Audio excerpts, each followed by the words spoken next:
दोस्तों, क्या आपके साथ ऐसा हुआ है? एनालिसिस परफेक्ट कर लिया, ब्रेकआउट भी पकड़ लिया, एंट्री भी सही ले ली, लेकिन फिर भी ऐसे लेट हो गया।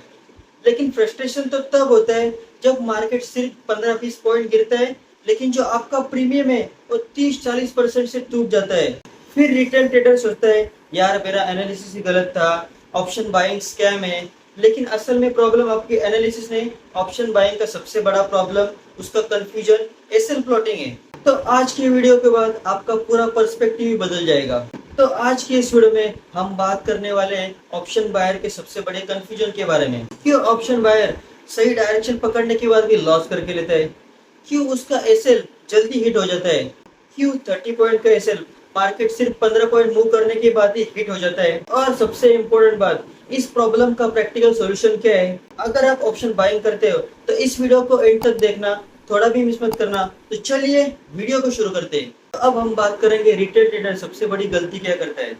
रिटेल ट्रेडर है ना, एनालिसिस परफेक्ट करता है। एनालिसिस परफेक्ट करता है, जो उसका सपोर्ट है, रेजिस्टेंस है, वो परफेक्ट ड्रॉ करके लेता है। जो उसकी ट्रेंड लाइन है वो परफेक्ट ड्रॉ करके लेता है। जो उसका वॉल्यूम है प्रॉपर उसको चेक करने को आता है, वो सब कुछ करने को आता है।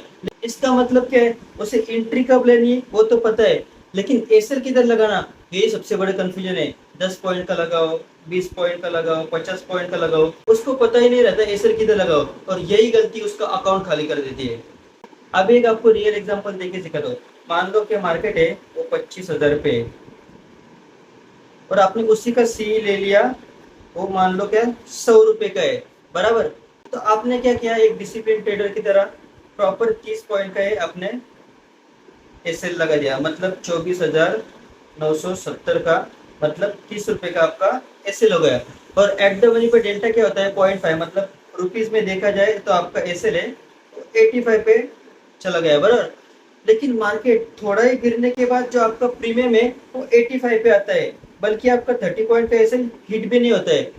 और इसी बात पे जो रिटेल ट्रेडर है वो शॉक में चला जाता है। उसने लगाया था 30 पॉइंट का एसएल, लेकिन मार्केट 15 पॉइंट गिरते ही उसका जो एसएल है वो हिट कैसे क्या हो गया? जो 15 रुपए का उसको गिरावट कैसे को देखने की मिल गई? आखिर ऐसा हुआ क्यों?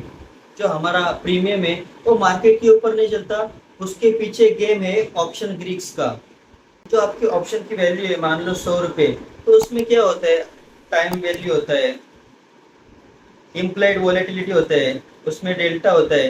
लेकिन जैसे ही मार्केट साइडवेज में जाता है, जो आपका टाइम वैल्यू है वो कम हो जाता है, जो इम्प्लाइड वॉलेटिलिटी है वो कम हो जाता है। मार्केट वहीं पे रहने के बाद भी जो आपका प्रीमियम है वो 100 से आप देखोगे तो 95, बाद में 85, 78, ऐसा करके आपका प्रीमियम है वो घटता जाता है, लेकिन मार्केट है वो वहीं पे रह जाता है। और उसके बाद आपका ऐसे रेट होता है, आपका एसएल रहता है 30 पॉइंट का, लेकिन फिर भी मार्केट साइडवेज जाता है, तो 15-20 पॉइंट में भी आपका एसएल हिट हो जाता है प्राइस वाइज। मान लो मार्केट इधर चल रहा है और आपका ये 30 पॉइंट का एसएल है, लेकिन मार्केट इधर साइडवेज रहने के बाद भी आपका 20 पॉइंट जब भी मार्केट गिरता है, फिर भी आपका जो 100 का प्रीमियम है वो 85 पे चला जाता है, और 15 पॉइंट में आपका जो एसएल है वो हिट हो जाता है। अभी आपको बताता हूँ साइडवेज मार्केट के ट्रैप के बारे में। ऑप्शन बायर के लिए साइडवेज मार्केट सबसे ज्यादा डेंजरस है। ये देखो इधर साइडवेज मार्केट चल रहा है। रिटेल ट्रेडर को क्या लगता है? मार्केट ने ज्यादा मूवमेंट नहीं दी, बराबर, तो उसको लगता है कि उसका जो ट्रेड है वो सेफ चल रहा है। लेकिन जो उसका प्रीमियम है वो धीरे धीरे मेल्ट डाउन होता रहता है। मार्केट 10 पॉइंट ऊपर, 10 पॉइंट नीचे, 10 पॉइंट ऊपर, 10 पॉइंट नीचे, ऐसे जाता रहता है। वही पॉइंट पे जो उसका 100 रुपए का प्रीमियम रहता है वो 95 पे आ जाता है, फिर 85 पे आ जाता है, फिर 80 पे आ जाता है। ऐसा करके जो उसका प्रीमियम है वो घटता जाता है, टाइम वैल्यू की वजह से और थीटा डिके की वजह से। अभी आपको बताता हूँ रिटेल ट्रेडर सबसे बड़ी गलती क्या कर देता है। मान लो इधर इसने ट्रेड ले लिया और उसका 30 पॉइंट का एसएल है, लेकिन वो क्या करता है? मान लो उसका प्रीमियम है 100 का है ना, तो प्राइस वाइज एसएल लगा देता है। मान लो 85, 80, ऐसा रुपीज में आपका जो एसएल है वो लगा देता है, लेकिन उसको एक्चुअली लगाने का क्या है? चार्ट वाइज उसको एसएल लगाने का है, क्योंकि रुपीज वाइज एसएल कभी भी हिट्स हो सकता है। लेकिन आपको क्या करना है, अगर ये लेवल टूटता है तभी आपको आपकी पोजीशन एग्जिट करनी है।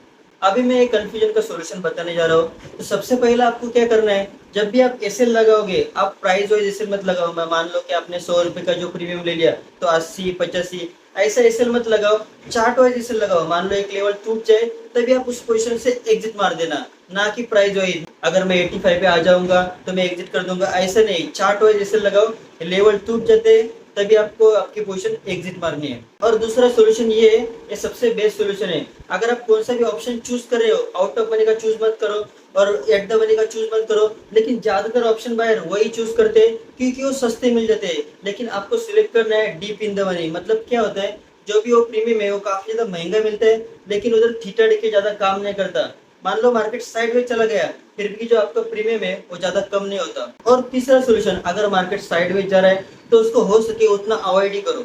और चौथा सोल्यूशन ये है, अगर आप किसी भी ट्रेड में एंट्री लेते हो तो आप चार्ट को ही देखते रहो, ना कि आपके ऑप्शन के प्राइस को। अगर आप ऑप्शन के प्राइस को देखते रहोगे तो आप इमोशन में आके आप उस ट्रेड से एग्जिट कर सकते हो। आपको क्या देखेगा, 100 का प्रीमियम 90 पे आ गया, आप इमीडिएटली एग्जिट मारोगे। लेकिन आपका एसएल क्या है, 80 का एसएल है, आप उधर पेशेंटली वेट करना चाहिए जब तक आपका जो लेवल है वो ब्रेक नहीं कर देता।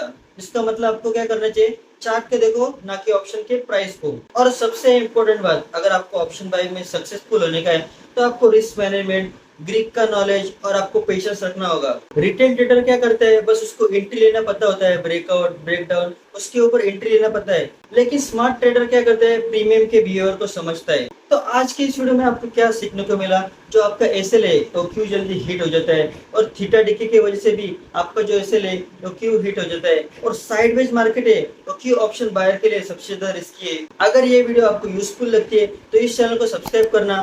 तो इस यूट्यूब चैनल पे आपको ऐसे स्टॉक मार्केट के नॉलेजेबल वीडियो देखने को मिलेंगे। तो कैसी लगी ये वीडियो कमेंट करके बताओ, और इस वीडियो को एक प्यारा सा लाइक भी करना। तो मिलते हैं और एक ऐसे स्टॉक मार्केट के अमेजिंग वीडियो में, तब तक कीप इंप्रूविंग।